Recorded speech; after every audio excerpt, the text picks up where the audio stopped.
안녕하세요. 결혼한 지 4년 된 30대 여성입니다. 뻔뻔한 시어머니와 동서 때문에 이렇게 사연을 보내게 되었네요. 직장인인 남편과 살고 있는 저는 영상회사를 운영하고 있어요.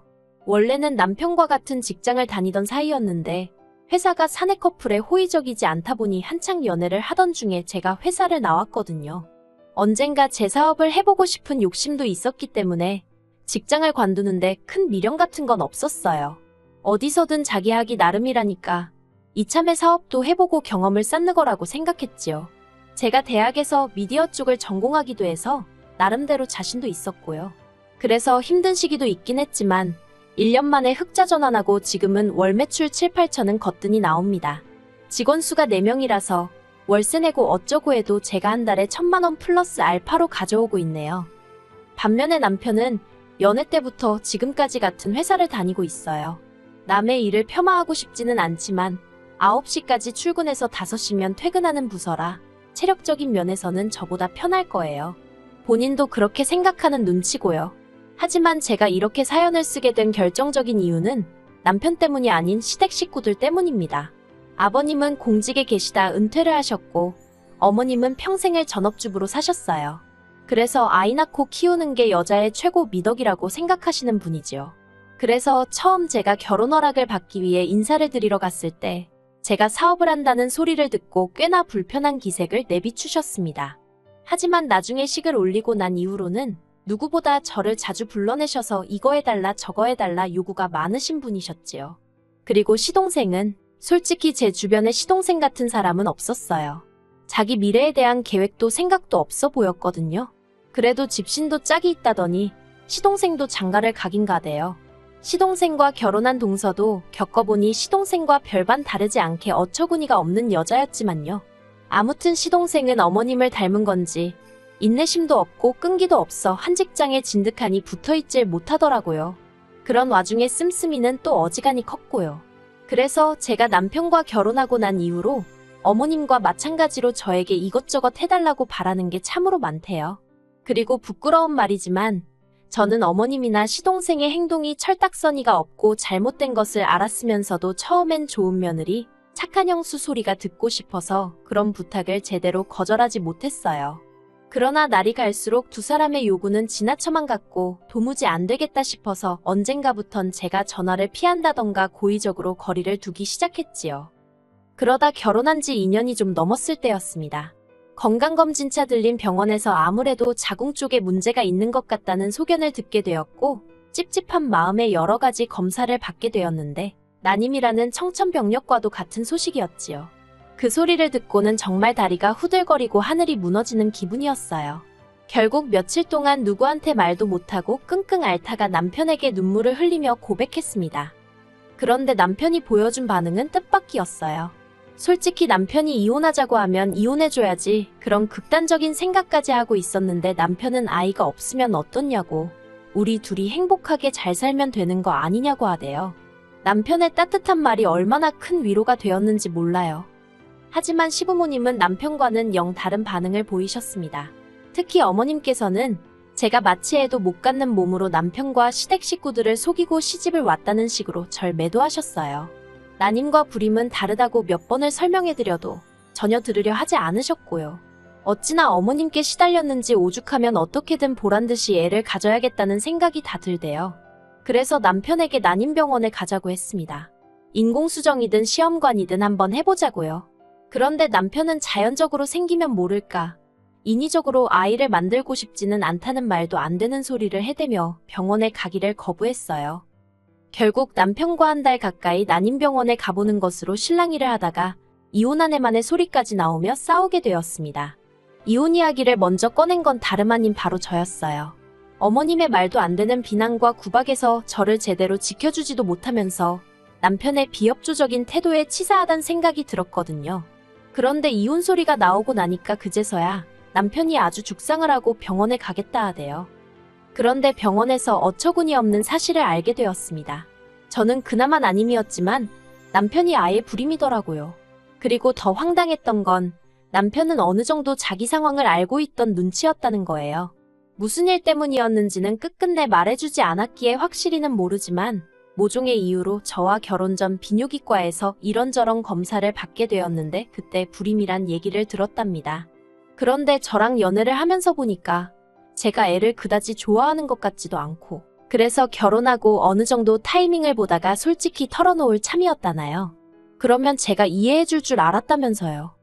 저는 남편의 변명 같지도 않은 말에 정말 크게 화를 냈어요. 하지만 남편은 어차피 저도 아이를 갖기 힘든데 뭐가 그렇게 서운하고 화가 날 일이냐며 오히려 저를 속 좁은 사람 취급을 하더라고요. 왜 드라마나 영화에서 인물들이 황당하면 입을 떡 벌리잖아요. 제 표정이 딱 그랬을 거예요. 남편의 태도가 어찌나 뻔뻔한지 할 말을 다 잃었다니까요. 그리고 한편 이혼도 이혼이지만 한시라도 빨리 시댁에 남편의 불임 소식을 알리고 싶은 마음이었습니다. 그간 저한테 돈 몇 푼 번다고 유세 떨고 다닐 때부터 알아봤다는 둥, 심보가 고약하니 그렇게 된 거라는 둥, 정말 말도 안 되는 소리로 제 속을 후벼 파셨거든요. 그래서 까놓고 말해서 어머님이 이 소식을 듣곤 어떤 표정을 지으실지, 무슨 말씀을 하실지 궁금해 미칠 지경이었네요. 그렇게 돌아온 주말에 저는 남편과 함께 시댁으로 향했습니다. 달리는 차 안에서 남편이 저더러 이렇게까지 해야겠냐며 한숨을 푹푹 쉬어댔는데 제 알바는 아니었지요. 100번 양보해서 남편이 제 난임 사실을 시부모님께 말하지 않았다면 저도 고마운 마음에 남편의 불임 소식을 굳이 알리진 않았을 거예요. 하지만 제가 먼저 남편에게 시댁에는 천천히 알리면 안 되겠냐 했을 때 그래도 부모님을 어떻게 속이냐면서 그렇게는 안 된다고 했거든요. 저는 솔직히 어머님을 속인다기보다는 남편이 제가 마음의 준비를 할 수 있도록 배려를 해줬으면 하고 바란 것뿐이었는데요. 아무튼 이번엔 반대 상황이었는데 저도 워낙 어머님께 모질게 당해서인지 달리 남편을 배려해주고 싶지는 않았습니다. 솔직히 남편에게 정도 많이 떨어진 상황이었고요. 시댁까지는 차로 30분쯤 걸려서 도착했어요. 어머님께서는 평소처럼 아들인 저희 남편만 챙기시고 저는 본체만체 하시대요. 반기는 사람도 없는데 못하러 왔냐는 식이셨지요. 저는 그런 어머님 앞에 조용히 남편의 검사 결과지를 내밀었습니다. 어머님이 이게 뭐냐며 돋보기를 쓰시고 한참을 들여다보시더니 곧이어 이게 사실이냐며 저를 다그치시대요. 제 것이 아니고 남편 것인데도 저에게 불쾌한 기색을 보이시니 황당하고 어이가 없어서 실소가 다 나올 뻔했어요. 그리고 그런 저를 남편은 원망 섞인 눈으로 잠깐 바라보더니 어머님더러 자기가 불임이라고 순순히 이야기하더라고요. 어머님은 망연자실한 얼굴로 엉엉 우셨습니다. 그런데 저도 어머님께 맺힌 게 꽤나 있었기 때문인지 그런 어머님을 보고도 죄송하거나 안 됐다는 생각보다는 솔직히 고소하대요. 저도 저희 집에선 귀한 딸인데 난임이란 이유로 그렇게 박대를 하셨으니 이제 어머님 아들 차례라는 생각도 들었고요. 남편의 불임 사실이 밝혀진 이후로 저희의 관계는 솔직히 예전 같지 않아졌어요. 그간 서로에게 했던 안 좋은 말들이 화살이 되어 돌아왔기 때문이지요. 그래도 남편도 저도 더 이상 이혼 소리를 입에 올리진 않았습니다. 두 사람 간에 어떤 사랑이 남아있었다기보다는 서로 양쪽 부모님께 더 이상의 불효는 하지 말자는 쪽으로 의견을 모았거든요. 그래서 그냥 안 좋은 감정은 한 곳에 묻어두고 서로를 힘들게 하지 않는 선에서 같이 살게 되었네요. 한편 그런 와중에 시동생이 띠동갑인 어린 여자랑 결혼을 했어요. 저랑도 나이 차이가 제법 나다 보니 제 눈에는 그저 귀엽게만 보였지요. 그리고 그런 동서가 임신을 했을 때였습니다. 사실 동서의 임신이 저에게 기쁘기만 한 소식은 아니었어요. 물론 동서가 임신을 했다는 사실 자체는 반가웠지만 어머님이 보이신 태도 때문에 마냥 기쁘지만은 않았다는 거예요. 동서가 임신을 한 이후로 어머님은 동서를 무슨 상점 모시듯 하고 예뻐서 어쩔 줄 몰라 하셨습니다. 심지어 몇 달 전 김장을 할 때도 동서는 임신이라 못 온다며 사업 때문에 출장을 가야 하는 저한테 출장을 미루고 김장을 하러 오라시대요. 참고로 저희 시댁은 원래 김장을 안 해먹는데 동서가 김장김치가 먹고 싶다고 하니까 어머님이 그럼 김장을 하자며 판을 벌리시려는 상황이었어요. 그러니 저로서는 가뜩이나 어이가 없었는데 출장까지 미뤄라 마라 하시니까 정말 언짢더라고요.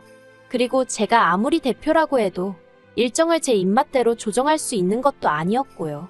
그래서 어머님께 정김장을 하셔야겠으면 제가 되는 날짜에 하시라고 말씀을 드렸습니다. 하지만 어머님은 제가 시애미 말을 귓등으로 듣는다 어쩐다 하시며 기어이 당신 고집대로 당신 편하신 날에 하시더라고요. 그리고 당연히 저는 못 갔어요. 그랬더니 저 때문에 당신만 개고생을 했다면서 김치도 동선에만 딱 챙겨주시더라니까요. 솔직히 김장김치 그거 저도 친정에서 가져다 먹으면 되니까 안 주셔도 그만이에요. 하지만 어머님이 유치하게 행동을 하시니까 시쳇말로 치사하고 더럽다 싶었지요. 말이 나왔으니 말이지만 어머님은 저와 동서를 날이 갈수록 대놓고 차별하셨어요. 다 함께 음식을 먹을 때도 동서가 좀 잘 먹는다 싶으면 모든 반찬을 그쪽으로 밀어주시대요. 그리고 언젠가부터 동서도 그런 어머님의 특별 대우를 조금씩 즐기는 눈치였습니다. 말로는 미안하다 하면서도 제가 음식하고 설거지하는 동안 어머님하고 같이 소파에 앉아 TV를 보며 아무 일도 하지 않았거든요. 제가 하는 말은 임신한 동서가 저와 똑같이 일을 해야 한다는 게 아니에요.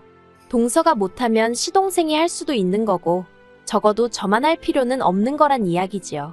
그런데 언젠가부터 어머님의 주도하에 집안 분위기가 모든 자빌은 제 몫이 되어가더라니까요. 그래서 한 번은 어머님 아버님 보시는 앞에서 남편한테 고무장갑이랑 앞치마 벗어주고 당신이 하라 했습니다. 왜 매번 이 집에 오면 나만 일을 하는 거냐고. 아주 어머님이고 아버님이고 시동생이고 동서고 전부 다 들으라고 소리를 지르면서요. 그러다 제가 정말 폭발하게 된 건 얼마 전 어머님이 하신 황당한 말씀 때문이었어요. 동서가 산후조리원에 가고 싶어 하는데 앞서 말씀드렸다시피 시동생은 진득하니 일을 하는 인간도 아니고 그렇다 보니 모아놓은 돈이고 뭐고 없어요. 말이 나와서 말이지만 그런 남자 뭘 보고 동서도 시집을 온 건지. 물론 저라고 아주 성공적인 결혼 생활을 하고 있는 것도 아니니 제가 할 말은 아닌 것 같기도 하네요. 아무튼 시동생의 재정 상태가 좋지 않다 보니 동서가 가고 싶어하는 산후조리원은 버거운 모양이었습니다. 그런데 어머님이 저더러 그 산후조리원비를 대신 내주면 어떻겠냐고 하시는 거예요. 당연히 저는 싫다고 했어요. 제가 그걸 왜 내줘야 하냐고 오히려 반문을 했지요. 그러자 어머님께서 하신다는 말씀이 그럼 그 돈 다 벌어서 뭐 할 거냐입니다. 저희는 어차피 애도 안 생길 텐데 늙어 죽어서 그 돈 다 싸들고 갈 거냐면서 시동생 내외하고 나눴으면 좀 좋냐는 거예요. 어이가 없어서 제 어머님더러 남 좋은 일 시키려고 밤낮으로 발에 물집 잡히게 뛰어다니며 일군 사업이 아니라고 쏘아붙였어요. 그런데 거기서 동서가 비위가 상했는지 한마디 하더라고요. 자기도 제 도움 같은 건 원하지 않는다면서 대신 자기가 애를 낳으면 그 애가 커서 저를 들여다보기나 할지는 모르겠다나요. 어이가 없어서 시조카한테 도움 안 받아도 된다고 그렇게 궁색하게는 안 산다고 받아쳤습니다. 하지만 동서는 계속해서 자식이 어쩌고 하면서 저를 빈정대기 바쁘대요. 정말이지 얼마나 불쾌하던지 더는 자리를 지키고 있을 수가 없었습니다. 머릿속에서 인내심의 한계가 끊어지는 기분이었거든요. 바로 자리에서 일어나 제 가방을 챙겼고 현관으로 향했습니다. 그런데 이렇게 나가면 할 말도 제대로 못하고 나가는 거니 제가 금방 후회하게 생겼대요. 그래서 에라 모르겠단 심정으로 다시 집 안으로 들어가선 어머님더러 앞으로도 예뻐 죽겠는 둘째 며느리만 옆에 딱 끼고 사시라 했습니다. 그리고는 그동안 제가 그래도 남편이 불임인 걸 떠나서 저도 저대로 손주 하나 못 안겨드리는 게 죄송해서 다른 부분으로 좋은 며느리가 되어드리려고 여러 가지로 참고 어머님 비위 맞추며 살았는데 이제 그러고 싶지 않다고 목소리를 높였어요. 그러자 어머님이 아주 가관이라시면서 그러면 못하러 당신 아들과 사냐입니다.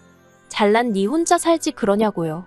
예전에는 이혼이라면 그래도 겁도 나고 그랬는데 그땐 뭐 그런 생각도 안 들대요.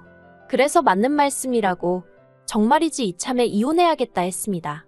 그리고는 남편더러 당신도 당신 어머니가 하는 소리 잘 들었냐고 이대로 헤어지자고 악다구니를 썼지요.